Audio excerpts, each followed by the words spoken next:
Episode की शुरुआत में हमें ईस्टर्न मैजिक अकेडमी दिखाई जाती है, जहाँ पर बहुत सारे बच्चे एडमिशन के लिए आए होते हैं। फिर उसके बाद हमें इस आदमी को दिखाया जाता है जो कि इसका नाम क्लाउड लूची रहता है। ये देख रहा होता है कि कौन कौन बच्चे अमीर घर से आए होते हैं। फिर क्लाउड की नजर मैच पे जाती है जो कि अपना वर्कआउट कर रहा होता है, और क्लाउड मनी में बोलता है कि ये वर्कआउट क्यों कर रहे हैं, इसे तो और बच्चों की तरह मैजिकल बुक पढ़नी चाहिए। मैच का वर्कआउट देखकर क्लाउड बिल्कुल हक्का बक्का रह जाता है। क्लाउड मनी में बोलता है कि अभी तो परीक्षा शुरू होने वाली है, तो ये अभी वर्कआउट क्यों कर रहा है, और बोलता है जैसे आलसी लोग कभी भी इस अकेडमी में एडमिशन नहीं ले पाएंगे। फिर से वो एक बार मैच की तरफ देखता है तो मैच इस बार फिटनेस बुक पढ़ रहा रहता है इनविजिबल चेयर के ऊपर, और अब क्लाउड बोलता है कि ये पास भी हो पाएगा क्योंकि सारे बच्चे तो मैजिकल बुक पढ़ रहेंगे, और ये तो बॉडी बनाने की बुक के साथ क्रीम पफ खा रहा है, ये बेवकूफ कभी भी पास नहीं हो पाएगा। अब क्लाउड की नजर मैच के पीछे रैगरो और ब्रेड पे जाती है और बोलता है कि ये कौन लोग है, तो हमें पता चलता है कि रैगरो और ब्रेड तो मैच के ऊपर नजर रखने आए हैं। जिसके बाद हमें पता चलता है कि ब्रेड ने मैच के चेहरे पे एक नकली मार्क बनाया होता है ताकि दूसरे लोगों को उसके ऊपर शक ना हो। अब क्लाउड मैच को देख के बोलता है कि ऐसा आलसी बंदा कभी भी पास हो ही नहीं सकता है। फिर तभी मैच बोलता है कि मेरे को नहीं पता एग्जाम कैसा होने वाला है, लेकिन मेरे को पास तो होना ही है। तभी हमें एक आवाज सुनाई देती है जो कि सभी स्टूडेंट को ईस्टर्न मैजिक अकेडमी में स्वागत करती है। फिर तभी अचानक से क्लाउड स्टेज पर फायर में से निकल के सामने आता है और कहता है कि मैं तुम्हें सबका एग्जाम लूंगा। क्लाउड को देख के सभी स्टूडेंट हैरान हो जाते हैं और बोलते कि ये यहाँ का सबसे बेस्ट मेज है, और बोलते हैं कि जब ये छोटा था तो इसी ने बहुत सारे एडवांस मैजिक स्पेल को मास्टर कर लिया था। क्लाउड अपनी तारीफ सुन के बहुत ही खुश होता है। इतने में ही मैच क्लाउड से बोलता है कि जब तुम आग में से निकले तो क्या तुम जले नहीं। उसकी बात सुन के क्लाउड कहता है कि इसे तो मैं पक्का फेल ही करूंगा। जिसके बाद क्लाउड सभी स्टूडेंट से बोलता है कि चलो तुम्हारा पहला एग्जाम स्टार्ट करते हैं, तो जल्दी से अपनी सीट ले लो। ये सुनकर सभी स्टूडेंट कहते हैं कि यहाँ पर तो कोई सीट है ही नहीं। जिस पर क्लाउड अपने मैजिक का यूज करते हैं और वहाँ पर काफी सारे डेस्क आ जाते हैं। जिसके बाद डेस्क पर पेपर और पेन आ जाते हैं। ये सब देखकर सभी स्टूडेंट हैरान हो जाते हैं। वो कहते हैं कि हमने ऐसा मैजिक कभी भी नहीं देखा। मैच क्लाउड से कहता है कि क्या तुम हमें किसी रूम में नहीं ले जा सकते थे जहाँ पर पहले से ही डेस्क हो, ये सब क्या करने की जरूरत थी।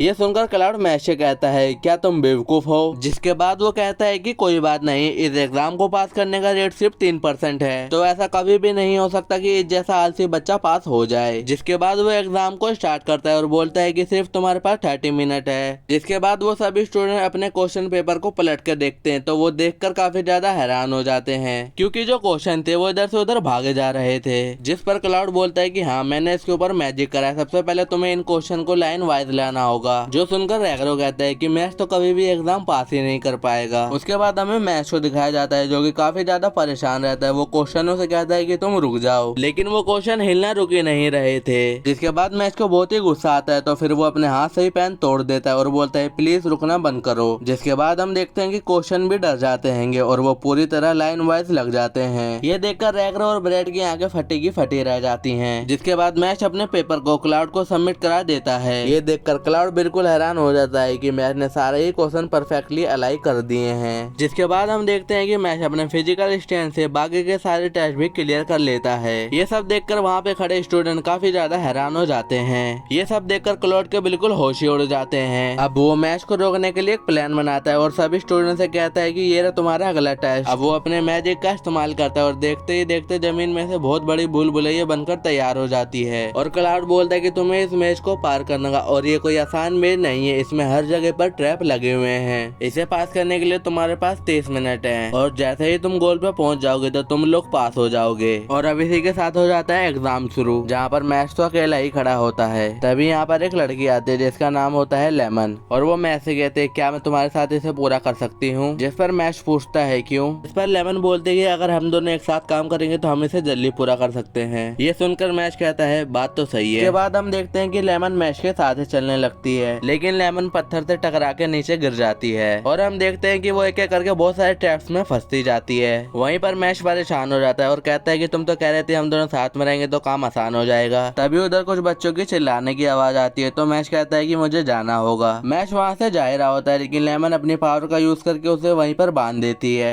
जिस पर मैच बोलता है कि ये क्या कर रही हो तुम। इस पर लेमन बोलते कि माफ करना, मैं इतने वक्त से तुम्हें धोखा दे रही थी, एक कारण की वजह से तुम्हें फिनिश लाइन से दूर रखना है। तभी मैच अपनी पावर का यूज करके उन हैंडकफ को तोड़ देता है और लेमन से कहता है कि चाहे तुम्हारा कोई भी रीजन हो लेकिन मेरे पास भी एक रीजन है। ऐसा बोलने के बाद मैच वहाँ से जल्दी से भाग जाता है। मैच को भागते हुए देख लेमन परेशान हो जाती है और कहती है मेरे को कैसे भी करके इसे रोकना होगा। तभी अचानक लेमन लेमन के पीछे एक बहुत बड़ा मॉन्स्टर आ जाता है जो कि उससे पूछता है कि ऐसा कौन सा क्रिएचर है जिसकी सुबह 4 टांग होती है, दोपहर में 2 टांग होती है और रात में 3 टांग होती है। लेमन को उसका आंसर नहीं पता होता है तो वो उससे अपने मैजिक से लड़ने का सोचती है, लेकिन तभी वो मॉन्स्टर उसके ऊपर हमला करके उसकी छड़ी को दूर कर देता है। फिर उसके बाद लेमन डर के नीचे बैठ जाती है और उसको कुछ समझ में नहीं आ रहा होता है और वो मॉन्स्टर बोलता है कि अब तुम्हारा समय खत्म होता है तो अब तुम मरने के लिए तैयार हो जाओ। तो फिर लेमन सोचते है कि उसकी यही सजा है कि उसने इतने सारे लोगों को धोखा दिया है। अब वो मॉन्स्टर लेमन के ऊपर हमला करने वाला ही होता है, लेकिन तभी मैश उसके ऊपर एक सुपरमैन पंच मारता है और बोलता है कि दुनिया में ऐसा कोई जानवर हो ही नहीं सकता है। फिर लेमन पूछती है कि तुमने मुझे क्यों बताया, मैंने तो तुम्हें धोखा दिया था। फिर मैश बोलता है कि तुम्हारा भी कोई रीजन होगा जब भी तुमने मुझे धोखा दिया है। फिर लेमन बोलते है कि समय खत्म होने से पहले हम वहाँ पर नहीं पहुँच पाएंगे। फिर मैश बोलता है कि तुम्हें क्या लगता है कि मैं यहाँ पे इतनी जल्दी कैसे पहुँच गया। फिर उसके बाद जोरदार आवाजें आने लगती हैं जिससे कि सभी बच्चे डर जाते हैंगे।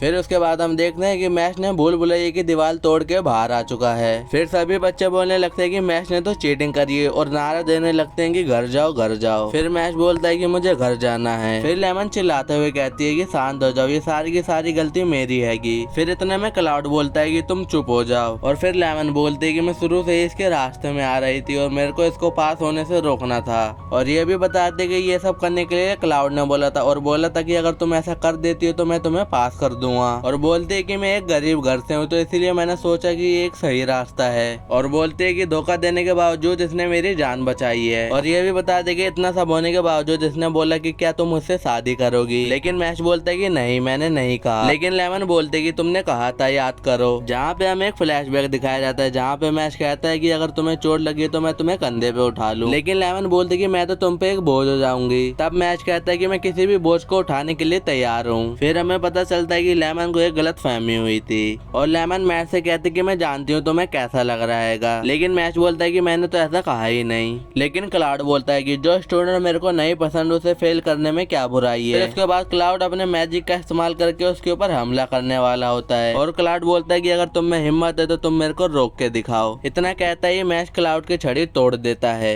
मैश को छड़ी तोड़ते हुए देख क्लाउड की शक्ल कुछ ऐसी रहती है और फिर मैश बोलता है कि सर आप अपनी हद में रहिए। मैश को ऐसा करते देख सभी बच्चे और रैगरो और ब्रेड की शक्ल कुछ ऐसी रहती है। और फिर तभी हवा में हेड मास्टर आ जाते हैं, बोलते हैं कि अब तुम्हारा फाइनल इंटरव्यू टेस्ट होगा और बोलते हैं कि इस टेस्ट को मैं लूंगा। और हेड मास्टर क्लाउड से बोलते हैं कि इंटरव्यू खत्म होने के बाद तुम मुझसे बाद में मिलना। और फिर अचानक मैश वहाँ से गायब हो जाता है और फिर हम क्लाउड को देखते हैं कि वो एक बहुत बड़ी जगह में है जहाँ पे बहुत ही खूब अंधेरा होता है। उसके बाद हेड मास्टर बोलते हैं कि तुम्हारा इंटरव्यू स्टार्ट होता है, जिस पर मैश बोलते हैं कि आपका मुझे मौका देने के लिए शुक्रिया। जिस पर हेड मास्टर बोलते हैं कि तुम हमारी एकेडमी क्यों ज्वाइन करना चाहते हो, जिस पर मैश सोचते हुए बोलता है कि मैं अपने परिवार के साथ शांति से रहना चाहता हूँ। फिर वहाँ पे खड़े लोग बोलते हैं कि ये कैसा जवाब हुआ, जिस पर हेड मास्टर एक और सवाल पूछते हैं कि क्या तुमने उस भूल भुलैया में एक लड़की को बचाया था, और बोलते हैं क्यों बचाया था। जिस पर मैश बोलता है कि अगर मैं उस लड़की को नहीं बचाता तो शायद मेरे को पूरी जिंदगी भर उसका पछतावा होता। फिर हेड मास्टर बोलता है कि अगर उससे भी कोई ताकतवर तुम्हारे सामने आ जाए तो तुम क्या करोगे। जिस पर हेड मास्टर बोलते हैं कि खुद मैं और अपने मैजिक से एक बहुत ही बड़ा क्रिएचर सामने लाते हैंगे, और जो उनके साथ ही में खड़े रहते हैं और बोलते हैं कि ऐसा मैजिक मैंने आज तक नहीं देखा। और हेड मास्टर बोलते हैं कि इस डोल के अंदर तुम्हारे एक किसी की जान हैगी, और बोलते हैं कि अगर ये कांटा इसके अंदर चला गया तो उसकी आत्मा कभी भी वापस नहीं आ पाएगी। जिस पर हम देखते हैं कि वो और कोई नहीं रैगरो की आत्मा रहती है। फिर उसके बाद मैश अपना गुस्सा उस कांटे के ऊपर मारता है, लेकिन उससे कुछ होता नहीं है, बल्कि उल्टा मैश के हाथ में से खून निकलने लगता है।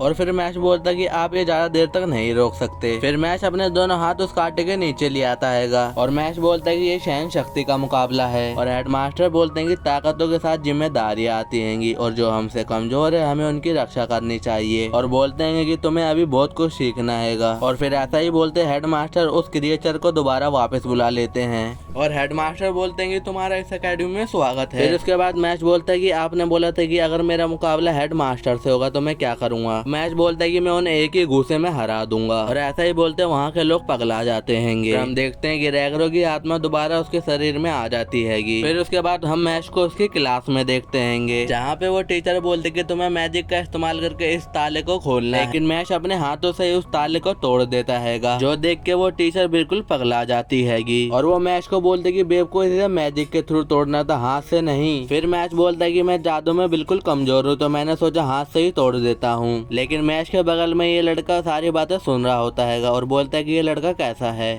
और कहता है कि इसको इस एकेडमी में एडमिशन कैसे मिल गया। फिर हमें बाहर कुछ लड़कों को दिखाया जाता है जो कि किसी चीज को देख के हंस रहे होते हैं। फिर वो लड़का अपने रूम में जाने लगता है और मन में सोचता है कि वो लड़का बिल्कुल भी मेरा रूममेट नहीं होना चाहिए। लेकिन जब वो रूम के बाहर पहुंचता है तो वो देखता है कि दरवाजा गायब है और फिर हम देखते हैं कि दरवाजा तो मैश के हाथों में होता है। मैश को देख के इसकी शक्ल कुछ ऐसी रहती है। उसके बाद ये अपना नाम बताता है जो कि इसका नाम फिन रहता है। फिर मैश अपना नाम बताता है जिस पर फिन बोलता है कि ये तो बिल्कुल नॉर्मल हैगा। और फिर मैश अपने नाम के साथ अपने मसल के नाम भी बताने लगता हैगा, जिसको देख के फिन की शक्ल कुछ ऐसी रहती है। और फिन बोलता है कि अगर तुम्हें और कुछ भी जानना है तो मुझसे बोलना। तो मैश बोलता है कि डिवाइन विजनरी कैसे बनते हैं। फिर फिन बताता है कि हमें गोल्ड कॉइन इकट्ठा करने पड़ेंगे। तो बोलता है हमें स्कूल की सारी एक्टिविटी में सुनकर मैश बोलता है कि ये तो बहुत मुश्किल है। फिर फिन मनी में बोलता है कि मैं इससे जितना दूर रहूं मेरे लिए उतना ही बढ़िया रहेगा। लेकिन मैश उसे बोलता है कि क्या तुम क्रीम पफ खाओगे, जिस पर फिन बोलता है कि ये तुम क्रीम पफ कहाँ से लाए। फिन भी वो क्रीम पफ ले लेता है